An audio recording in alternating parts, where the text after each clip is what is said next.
Hello students आज का हमारा टॉपिक है advantages and limitations of cash flow statements. तो चलिए आज का वीडियो हम शुरू करते हैं। तो पहले देखते हैं advantages of cash flow statements. Number one is, since a cash flow statement is based on the cash basis of accounting, it is very useful in the evaluation of cash position of a firm. तो जैसे कि हमारी जो cash flow statement है ये based है cash basis of accounting. Means जो हम इसे बनाते हैं तो उसका जो मेन जो इसका बेस है वो कैश बेसिस पे बनाते हैं हम। तो ये काफ़ी यूज़फुल होती है जब हमने अपनी फर्म की कैश पोजीशन को इवैल्यूएट करना होता है, तब ये कैश फ्लो स्टेटमेंट काफ़ी हमारे लिए हेल्पफुल होती है। इससे हम ये जान सकते हैं कि हमारी फर्म में कितना कैश अवेलेबल है। सेकंड है, a projected cash flow statement can be prepared in order to know the future cash position of a concern so as to enable a firm to plan and coordinate its financial operations properly. तो इस तरह से जो हम projected cash flow statement बनाते हैं वो इसलिए बनाते हैं जिससे कि हमें फ्यूचर में पता चल सके कि हमारी फ्यूचर में हमारी कंसर्न की, हमारी कंपनी की, हमारी फर्म की कैश पोजीशन कैसी रहेगी, जिससे कि हम अपनी फर्म का प्लान कर सकें और अपने जो भी हमारे फाइनेंशियल ऑपरेशंस हैं उनको प्रॉपरली कोऑर्डिनेट कर सकें। By preparing this statement, a firm can come to know as to how much cash will be generated into the firm and how much cash will be needed to make various payments, and hence the firm can well plan to arrange for the future requirements of cash. तो इस तरह से projected cash flow statement बनाने से हमें ये पता चलता है कि फर्म में कितना कैश जनरेट हो रहा है, मींस कितना कैश आ रहा है और कितना कैश जो है हमें उसकी ज़रूरत है बहुत सारी पेमेंट्स करने के लिए। तो इस तरह से फर्म जो है अरेंज कर सकती है जो भी उसकी फ्यूचर में रिक्वायरमेंट्स रहेगी कैश की। नेक्स्ट है third, a comparison of the historical and projected cash flow statements can be made so as to find the variations and efficiency or otherwise in the performance so as to enable the firm to take immediate and effective action. तो इस तरह से historical और projected cash flow statement जो भी होती है हमारी, इसमें एक कंपैरिजन करना चाहिए जिससे कि हमें जो वेरिएशंस हैं हिस्टोरिकल कैश फ्लो स्टेटमेंट में या प्रोजेक्टेड कैश फ्लो स्टेटमेंट्स में वो हमें पता लग जाएंगे और जो भी कमियां रही हैं हमारी फर्म में वो सब हमें पता लग जाएंगी। और जो भी हमारी परफॉर्मेंस में किसी तरह की कोई डेविएशंस आ रहे हैं, कोई वेरिएशंस आ रहे हैं, तो ये सब देखते हुए हम तुरंत कोई ना कोई एक सुइटेबल एक्शन अपनी फर्म में ले सकते हैं जिससे कि जो हमारी कैश की रिक्वायरमेंट्स हैं वो ठीक तरीके से हम उसे मैनेज कर पाएंगे। नेक्स्ट है fourth, a series of intra-firm and inter-firm cash flow statements reveals whether firms liquidity impacts short-term paying capacity is improving or deteriorating over a period of time and in comparison to other firms over a given period of time. तो इस तरह से जो एक series होती है intra firm and inter firm cash flow statements की for the number of years की, वो रिवील करती है कि क्या जो हमारी फर्म की लिक्विडिटी पोजीशन है, मींस क्या वो अपने शॉर्ट टर्म ऑब्लिगेशंस को टाइम पे कर पा रही है या नहीं, क्या उनकी फ़र्म की लिक्विडिटी पोजीशन इम्प्रूव हो रही है या ख़राब हो रही है किसी पर्टिकुलर ईयर में, and in comparison to other firms, बाकी फर्म्स के साथ भी हमारा कंपैरिजन होगा over a period of time. Next है fifth, cash flow statement helps in planning the repayment of loans, replacement of fix assets and other similar long term planning of cash.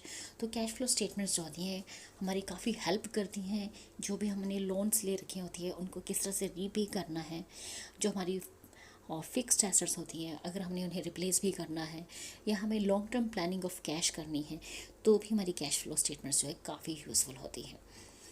क्योंकि अगर हमारी cash position अच्छी रहेगी हमारी firm की तो इससे जो भी लोन्स होंगे जो हमने उधार ले रखे होंगे मार्केट से, तो वो हम उसे टाइम पे कर सकते हैं।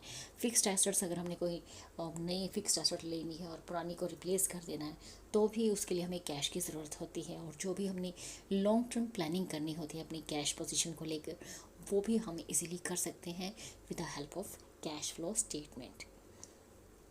It is also significant for the capital budgeting decisions. अगर हमने किसी भी तरह के कैपिटल बजटिंग डिसीजंस लेने अपनी फर्म में, तो उसके लिए भी हमें कैश फ्लो स्टेटमेंट जो है काफ़ी हेल्प करती है।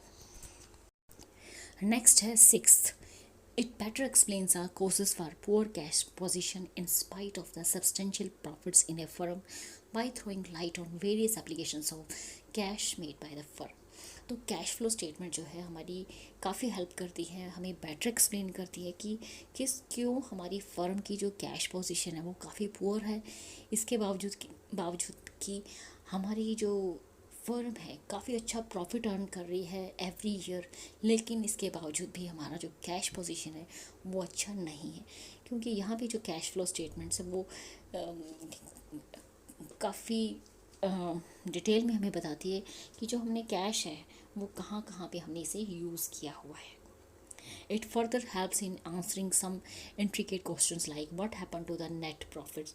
और कैश फ्लो स्टेटमेंट जो है हमें ये भी इंडिकेट करती है कि जो हमारा नेट प्रॉफिट हम अर्न कर रहे थे वो हमारा उसका क्या हुआ, हमारा जो प्रॉफिट है वो कहाँ गया। Why more dividends could not be paid in spite of the sufficient available profits। Cash flow statement हमें आंसर करती है कि क्यों हमने ज़्यादा से ज़्यादा डिविडेंड नहीं दिया जबकि हम एक अच्छा सफिशेंट अवेलेबल प्रॉफिट हमारी फर्म में अवेलेबल है। तो इन सारे क्वेश्चंस का जवाब जो है हमें अपने कैश फ्लो स्टेटमेंट से मिलता है। नेक्स्ट है seventh, cash flow analysis is more useful and appropriate than fund flow analysis for short term financial analysis, as in a very short period it is cash which is more relevant than the working capital for forecasting the ability of the firm to meet its immediate obligations। तो इस तरह से अगर हमने short term financial analysis करना है तो उसके लिए कैश फ्लो एनालिसिस जो है काफ़ी ज़्यादा यूज़फुल है और अप्रोप्रिएट है as compare to fund flow analysis, क्योंकि कम समय में कैश ही होता है जो ज़्यादा इम्पॉर्टेंट होता है than the working capital for forecasting the ability of the firm to meet its immediate obligations। क्योंकि कैश फ्लो एनालिसिस जो है हमें अपने बिजनेस में, अपने फर्म में, कंपनी में कैश पोजीशन को बता देती है, जिससे कि हम फोरकास्ट कर सकते हैं कि फर्म की जो है एबिलिटी कितनी है कि वो अपने जो तुरंत होने वाले छोटे छोटे ऑब्लिगेशंस हैं उनको टाइम पे कर सकती है या नहीं। नेक्स्ट है limitations of cash flow statements. Number one is it is difficult to precisely define the term cash. तो कैश को एग्जैक्टली डिफाइन करना काफ़ी ज़्यादा डिफ़िकल्ट है। There are controversies over number of items. तो कैश को हम अलग अलग टर्म्स में डिफाइन करते हैं जिसमें काफ़ी सारी आइटम्स आती हैं हमारी, जैसे कि चेक्स आते हैं, स्टैम्प्स आते हैं, पोस्टल ऑर्डर्स आते हैं, एक्सेट्रा। ये सारी जो हैं चीज़ें कैश में इंक्लूड होती हैं। तो इस तरह से कैश को डिफाइन करना काफ़ी ज़्यादा डिफ़िकल्ट है। सेकंड है B, a cash flow statement reveals the inflow and outflow of cash. Cash flow statement जो है वो आपको रिप्रेजेंट करती है इन कैश का इनफ्लो कितना हुआ, कैश का आउटफ्लो कितना हुआ। But the exclusion of near cash items from the cash obscures the true reporting of the firm's liquidity position. लेकिन जिस तरह से हम जो हमारी नियर कैश आइटम्स हैं उसे हम कैश से निकाल देते हैं, तो इससे कहीं ना कहीं जो सही लिक्विडिटी पोजीशन है फर्म की रिपोर्ट करने में हमें थोड़ी सी प्रॉब्लम होती है कि क्या रिपोर्ट करें हम एग्जैक्टली। सी है working capital being a wider concept of funds. Working capital जो है इसका कंसेप्ट जो है काफ़ी वाइडर है, तो इस तरह से a fund flow statement presents a more complete picture than the cash flow statements. तो as compare to cash, working capital जो है वाइडर कंसेप्ट है, बड़ा कंसेप्ट है। तो इस तरह से जो हमारी फंड फ्लो स्टेटमेंट है वो प्रेजेंट करती है complete picture as compare to the cash flow statement.